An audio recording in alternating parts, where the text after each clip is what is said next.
You ever heard of the retirement red zone? I know Chiefs fans know what the red zone is. That's those critical 20 yards before the offense reaches the end zone. Well, joining me right now is Jonathan McCoy with Market Advisory Group to explain to us how the same term applies to retirement. Jonathan, thanks so much for joining us. Yeah, thanks a lot, Shane. Of course. Okay, so retirement red zone, what's that all about? A little different ball game. So we think of, some people may think of retirement as that's your goal line, right? But ultimately, we look at the retirement red zone as essentially the 10 years before and up to the 10 years after you retire in terms of market performance having a significant impact on how long your money's going to last. Okay. So if you think about it, if you take a major downturn in the market or a major hit on the value of your retirement accounts, and of course recently here we've seen plenty of volatility in the markets, and a lot of people are concerned with, are we going to have enough as our costs keep going up and inflation is really hitting people on the chin these days.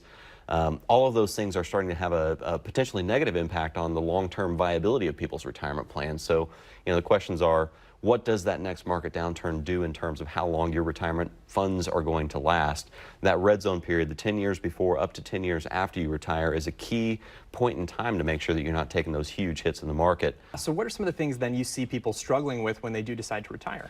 Well, I think a lot of people get locked into sort of this long-term buy and hold investment strategy, which while you're accumulating your assets, it's important to do that. It's, continue contributing, take advantage of that dollar cost averaging. You're putting money in at the highs, you're putting money in at the lows. I think the biggest shortfall is people not having a plan to solidify and secure a certain amount of their retirement plan against those market downturns. And if you keep that long-term buy and hold investing strategy in your plan for too long, it can have devastating impacts when the market does go through another downturn. What are some of the things that people miss, even if they have a financial advisor, if they're planning for retirement? We find consistently that tax planning is one of the biggest pieces that people are not having taken advantage of with financial advisors. The tax planning aspect is something that most financial advisors are not licensed to do. That's why we have an entire tax planning team within Market Advisory Group. We can meet with the CPAs. Even when people come in for their first consultation to sit down with us, we don't know what's going on in your situation. That we treat that consultation as a get-to-know-you conversation.